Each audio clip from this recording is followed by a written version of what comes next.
first official work day of the week, and today is the 21st day in the month of March 2022. Thank you very much for joining us this morning on the platform. It is the pinnacle of all discussions. We deal with those critical issues for you. We dissect them with the help of our analysts, and of course, so that you can make better decisions in the nearest future. Welcome to another Talk Radio. Of course, another time on Talk Radio. We'll call it.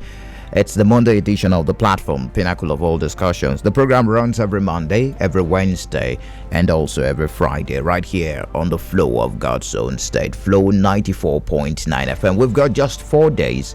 Yes, 4 days. Yes, to that big day right here. Of course, Flow 94.9 FM is celebrating 5th years of excellent broadcasting right here in Abia State. Of course, it's going to be on the 25th of March 2022. That big celebration will take place at the International Conference Center in Umuahia, the capital of Abia State, by 11 a.m. Of course, it promises to be even interesting, even as we had the walk over the weekend. That was on Saturday. My name is Michael Oni. This morning, we're talking about the energy sector. It's in crisis. More like we're getting to comatose, right? But not yet to that point, even though a state of emergency has not been declared in the energy sector. But Nigerians are feeling the heat because of absence of power, if you put it that way. Quite unfortunate. Twice last week, the electricity grid, the national grid collapsed. It first collapsed before we could even shout up NEPA. It collapsed the second time, because it's quite unfortunate. But this morning we'll delve into the energy sector. The crisis rocking the energy sector, especially the power sector. As you know, what are the discos doing? Even as we bring the conversation back home, we have about 6 discos in Nigeria.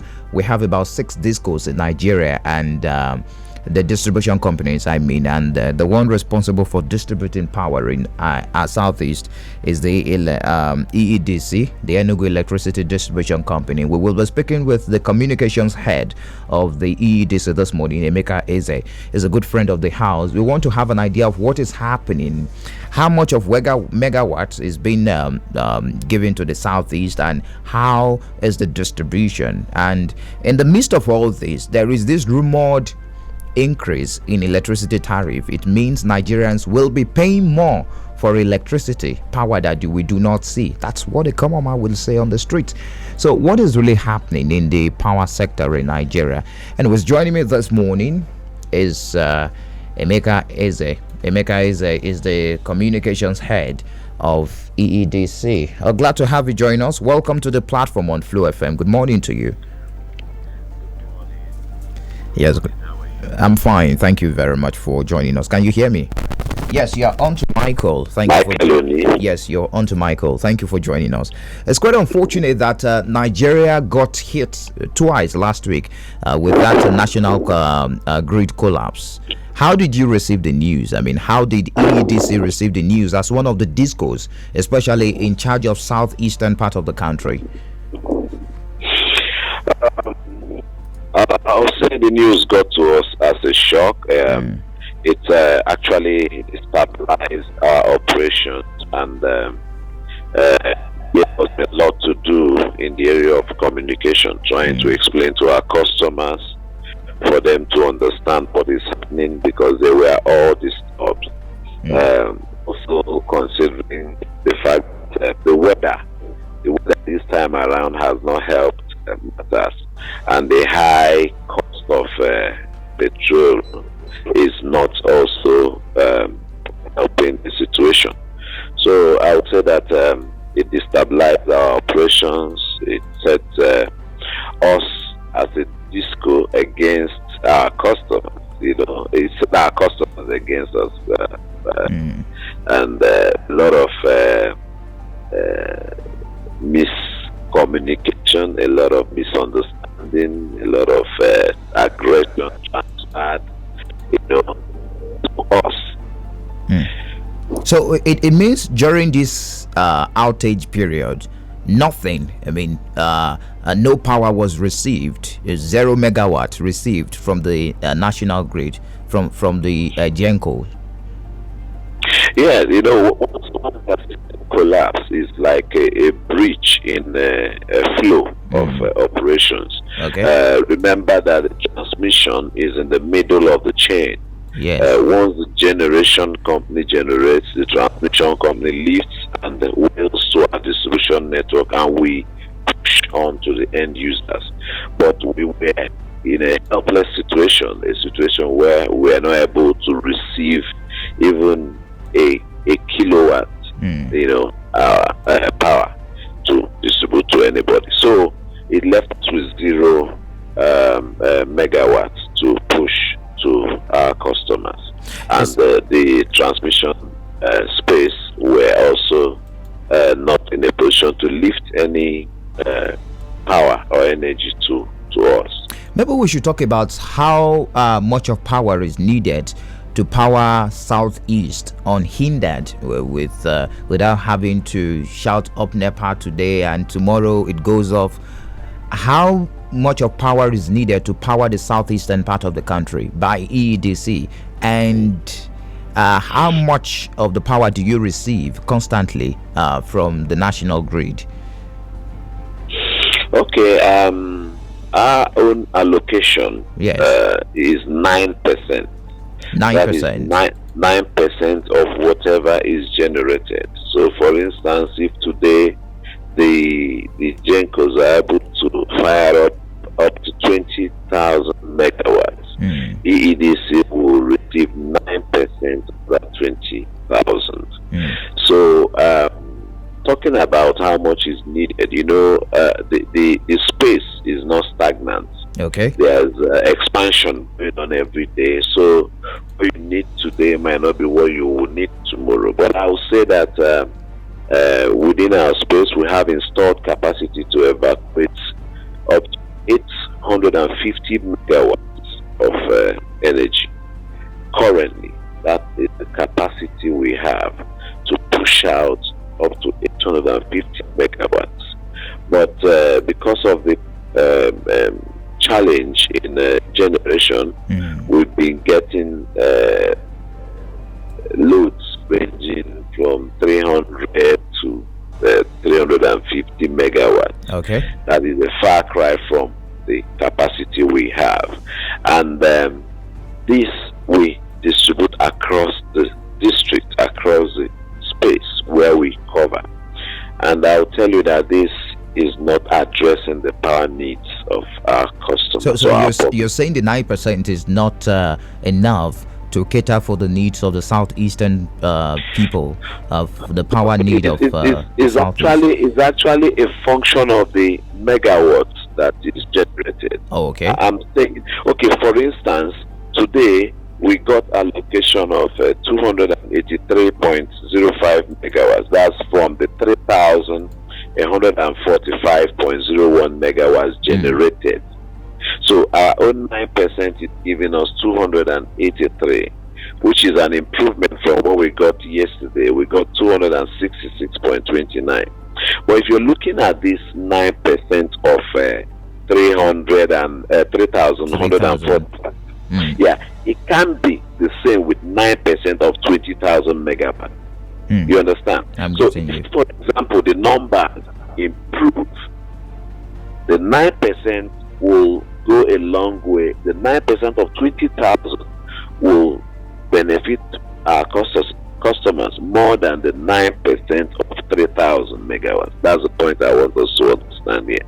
So our concern is for the quantum being generated to improve. Once it improves and we get our 9% allocation, we'll be sure that it will go a long way in addressing the power needs of our public. Is it right to say that the electricity sector is in crisis as we speak? Looking at what happened last week, twice, not once, the national grid collapsed, and Nigerians are not even so happy with the explanation given by NIREC and the TCN and the Minister of Power. Nigerians are not so happy. I'm sure you have an idea of what the government has said about that collapse. Okay, I think there's no better way to explain what we or to describe what we've experienced. It's a crisis situation, and we need to, come out of it. I will also say that it's not a time for. There has been a lot of blame game here and there. This is not a time for us to blame ourselves. It's a time for us to come together and address this critical issue. Nigerians are not happy. That I can tell you that, because we are the ones that feel the pulse of the that's the customers. They are not happy. The times are hard. Things are, hitting. Price of things are hitting the roof, and people do not need more pressure on them. So there's need for all stakeholders to come together to address this issue. It's not time for us to be trading blames. It's a time for us to join hands and address this issue and give the Nigerian public, Nigerian people, the power that we have committed to give to them. Okay, let's away from, because I'm going to throw the lines open early today so that you can respond to some of your clients in Abia and its environs listening to you this morning. It is the platform, the pinnacle of all discussions on Flow 94.9 FM, the Flow of Cartoon State. We're discussing energy crisis in Nigeria. Looking at the national grid collapse that happened last week. Twice the national grid collapsed last week, and we get to look at the challenges discos are facing in the country in ensuring that power is being distributed for consumption in the country. As you know, they do not generate, they only distribute what is given to them from the national grid. And you heard from Emeka he's the Director of Public Affairs of the Eedc. Of course, Eedc is in charge of southeastern states, of course, distribution of power to the southeastern states. He said 9% of whatever that is being generated is allocated to the southeast states, allocated to EEDC. Now let's talk about this issue of debts being owed by discos to the government. A lot of money involved here. Discos owing billions of naira and not being able to pay what is being given to them. I know you buy this electricity, you buy power, and you resell. That's the work that discos do. That's the privatization there in the power sector. What is the problem? Why are discos owing? Okay, thank you very much. Part of the challenge the discos face is apathy of our customers towards payment of electricity or energy consumed. Also contributing to that is a high prevalence of energy theft. Okay, you're a trader. You buy products or goods, and you have people pilfering or stealing your goods. At the end of the day, you will not be able to realize the expected revenue, and it will impact on your books. So for us, we, like you rightly pointed out, we import this energy and we pay invoices. As effective February, we're to pay 100% of these invoices. So it's no longer a case where you pay 60% and you're allowed to for your bank to make up for the rest. You're expected to pay 100%. And a situation where you import energy, you're not able to collect 100%, and you're made to pay 100%. You can begin to have a picture of our situation. Okay. So yeah, we have some responsible customers who pay their bills. We also have some that do not pay their bills. We have some that, choose to steal this energy and not pay at all. So all these things add up to the constraints we are having in the area of being able to meet up with our obligations in paying our bills. So at the end of the day, it's in part on the remittances that we are expected to make. Remember that we are a representative of the members of the value chain. The GENCOs do not interface with end users directly. Yes. The transmission companies do not interface with the end users directly.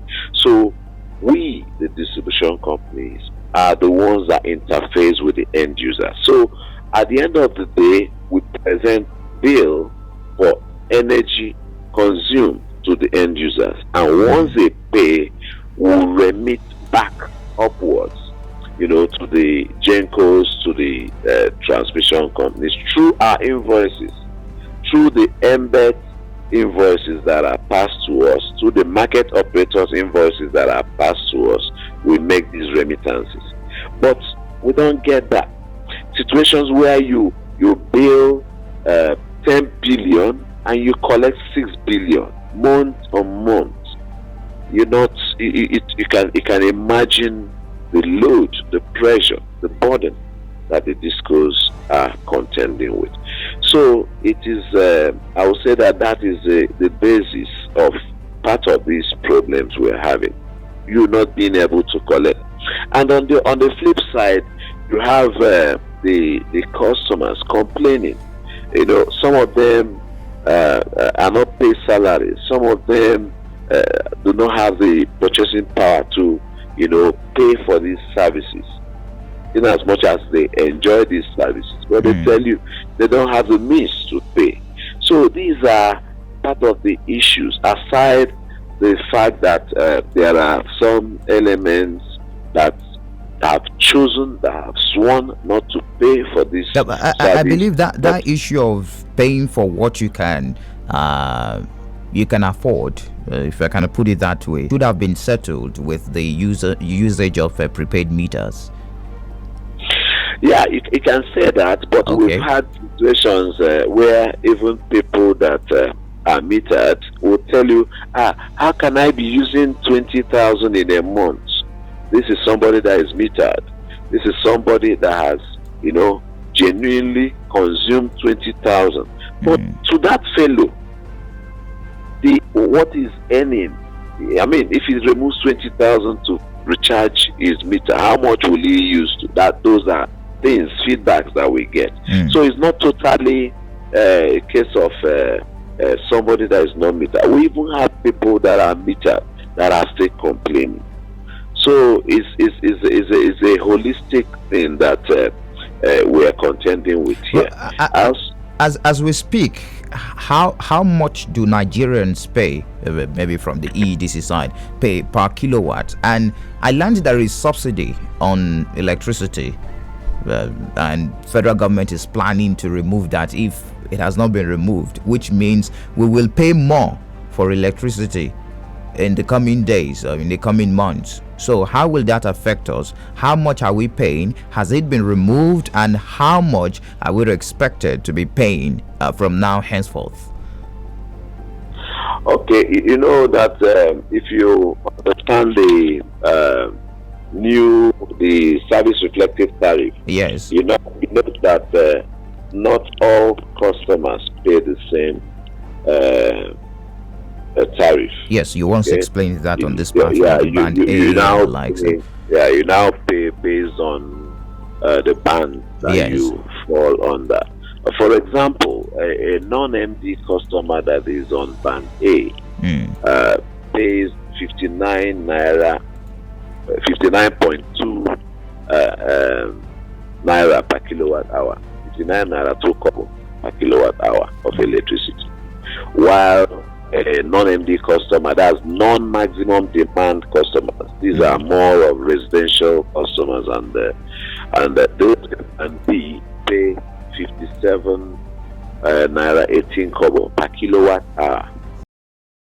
And C pays 52 naira 60 kobo. You can see how graduated it is, depending on what you enjoy. And the band D and band E pays 35 naira 68 kobo and 35 naira 40 kobo respectively. These are for non-MD customers.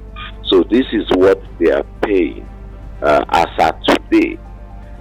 Remember that there are provisions for review once the indicators or the indices that are used in designing this tariff changes, and these largely involve the exchange rate and the inflation rate. Once there are changes, the regulator is allowed to carry out what we call minor review, minor tariff review, to take care of the costs or the inflation and the increase in exchange rate. So this, I want to believe that I've been able to answer your question on how much Nigerians pay per kilowatt hour. I would expect an increase anytime soon.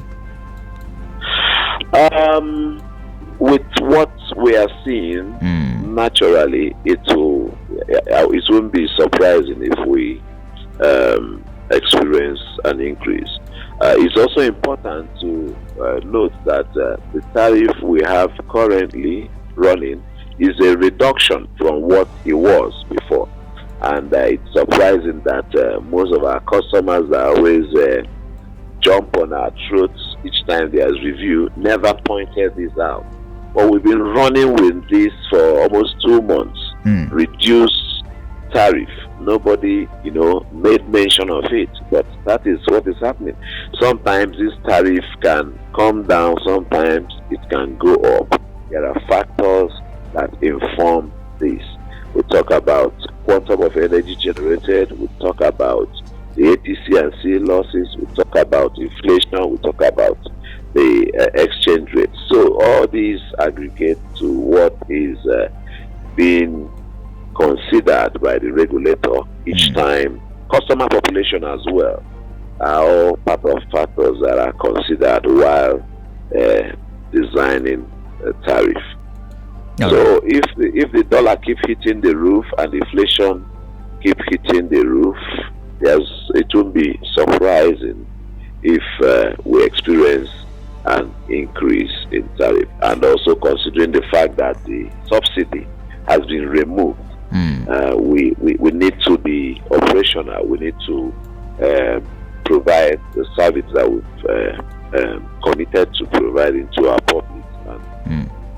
All right, we need to take a break now. When we return, I'm going to throw the lines open. Abians, Emolites, and Emerons would like to speak to you on some of the issues. Maybe we break it down as it affects the consumers when we return after the break. And I'm sure you have answers to some of the questions and inquiries this morning on the platform.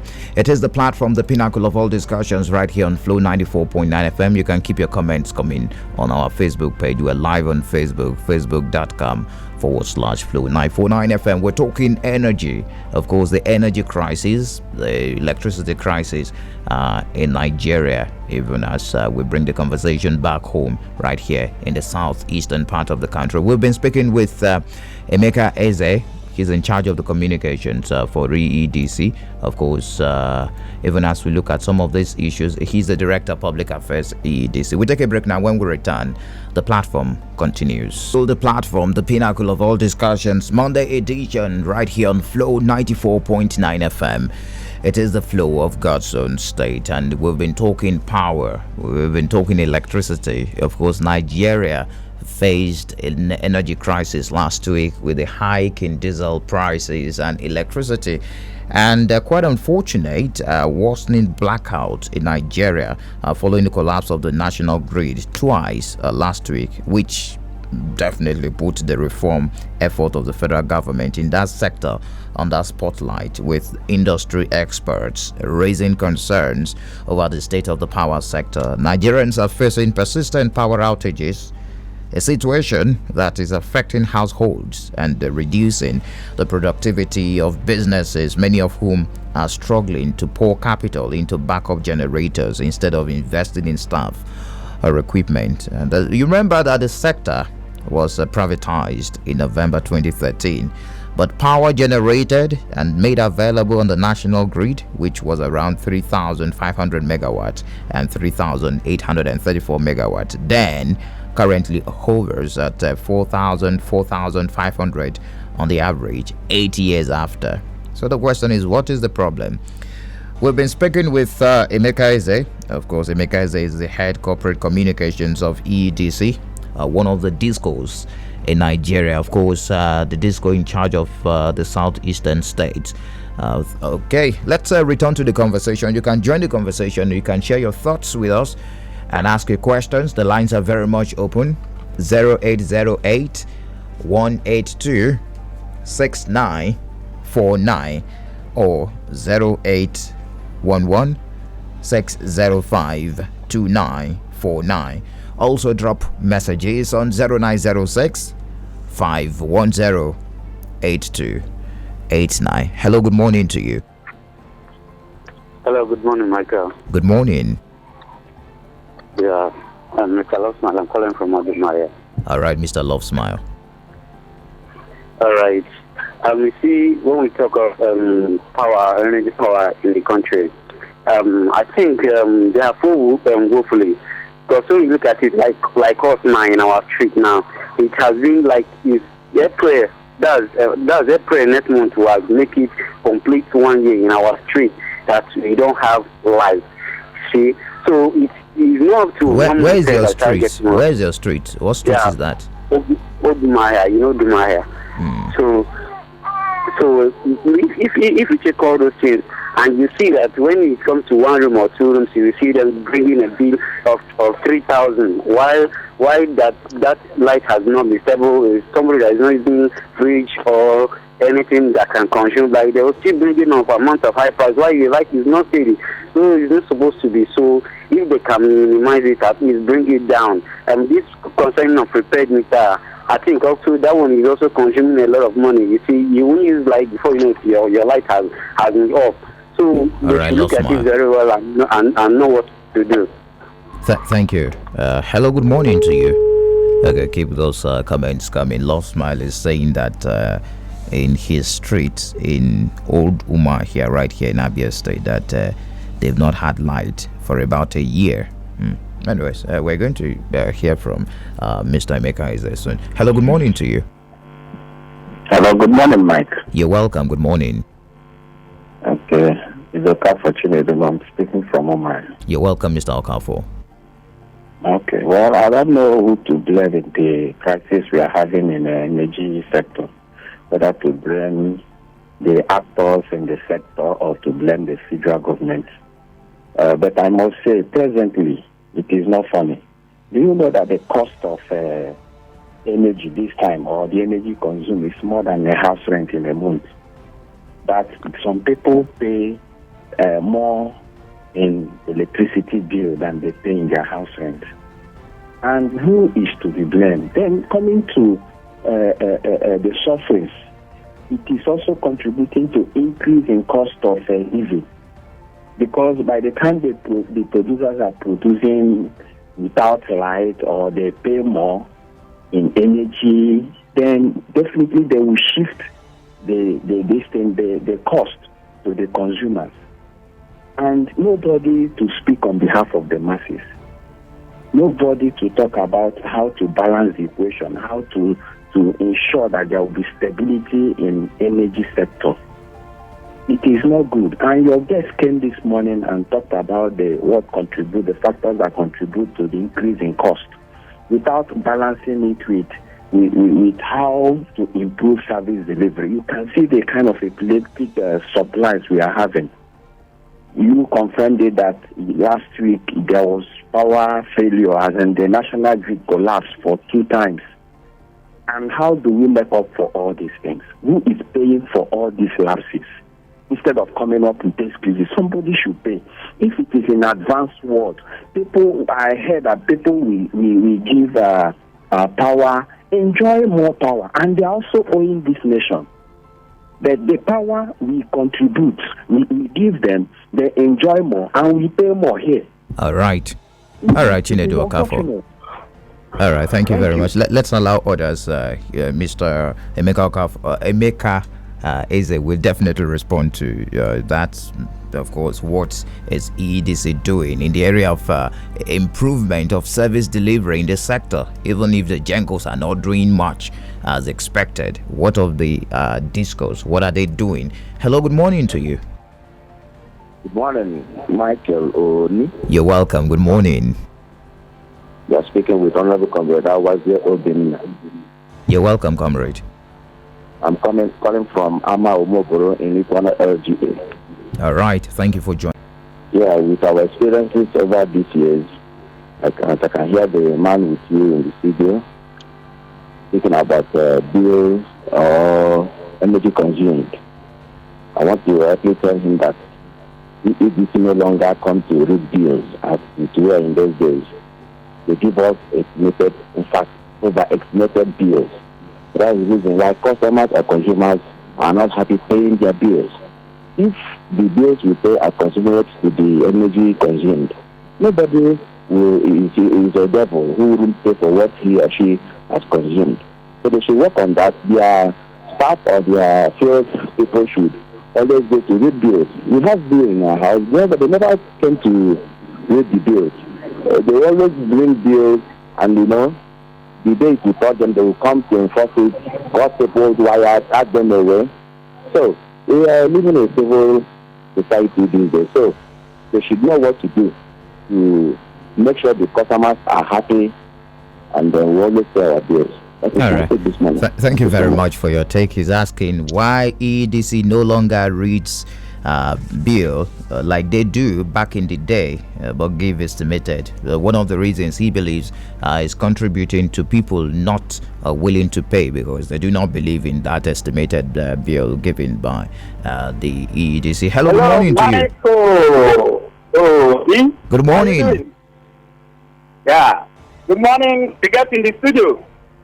My name is Enoch Chibu Ekuru, and it will to Sulu.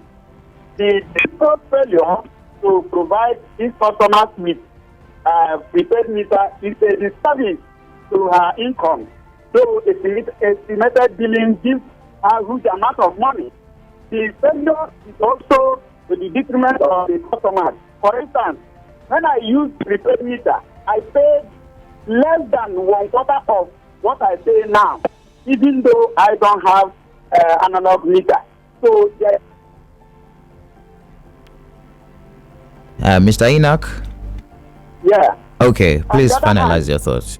On the other hand, if the disco gives prepaid meter to customers, it may be fair to them and fulfill the efforts of those who steal energy to some extent, and especially when the cables are quoted. Thank you. All right, thank you very much. He's asking why EDC has not given out as much as possible the number of prepaid meters expected of them, which he said is a disservice. I'm repeating this question so that my guest can hear me clearly. We've been speaking virtually, and he's saying that will be the solution to energy theft that we've witnessed in the southeast, that he also complained. Hello, good morning to you. Welcome to the platform on Flow FM. Oh my God. Uncle Mike, good morning. Good morning to you.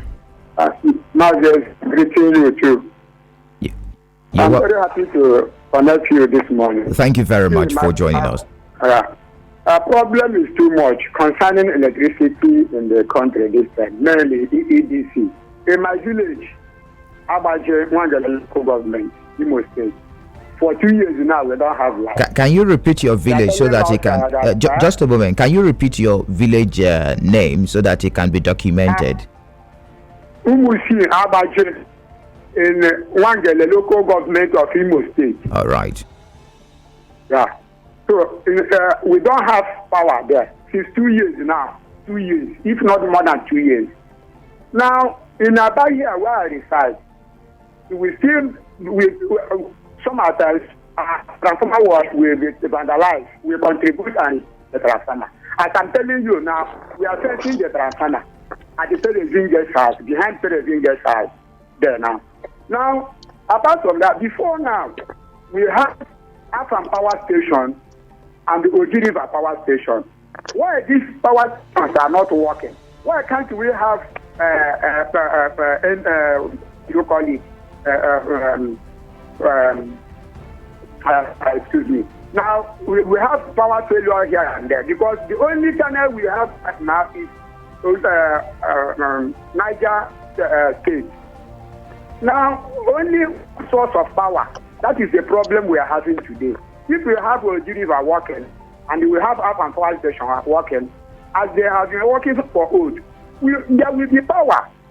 And remember, these marketers we are selling to us, they prefer collecting money from without counting the meter or reading the meter. I think that the meter is reading or prepaid meter is available. The consumer will know how much he is paying for. All right. Is it like that? All right. Thank you. Help us. Thank you very much. He's going to respond to that also. Hello, good morning to you. Welcome to the platform on Flow FM. Good morning, Mr. Michael. Good morning. How are you doing this morning? I'm fine. Yeah. My name is Mr. Mado Edward, editor-in-chief at Iron Pillar. This one directly calling from Ofoboso Eedc Nansobo. Thank you for this topic.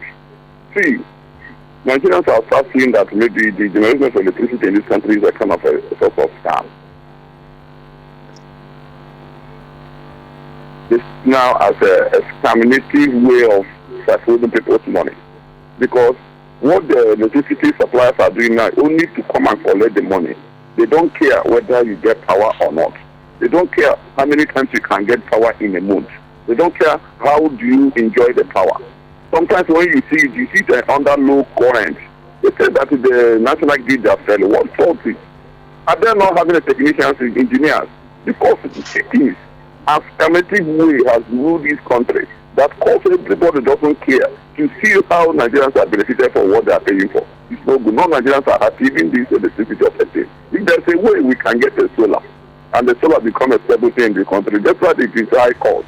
It will be more better than relying on this kind of scamming thing of electricity. We are not happy. Although the people are not enjoying this life. Even since over for 1 week now. Oh, all right. Thank you very much. Let me return to my guest, who has been waiting patiently virtually to reply your comments and your questions. Did you get those questions, Mr. Emeka Eze? Yeah, I got some, but some were not clear, and you also helped in amplifying some. Like the fellow that just dropped, that didn't make anything Get it. He's out complaining of, about the poor service in Obowo. Obowo is in Imo State. Okay, thank you very much for the callers, Mr. Mado, I got Enoch, and the Honorable, and the Uka for Chinedu. Love Smile, yeah, I got their names. I missed out some. I want to appreciate them for their contribution. I'll start with the issue of service quality. Okay. If we understand the nature or the state of the infrastructure upon takeover, we'll appreciate the fact that these were not brand new installations. Investments need to be, carried out to bring them up to the standard that will deliver quality and reliable power to our customers. And I will also say that Eedc has since embarked on these projects.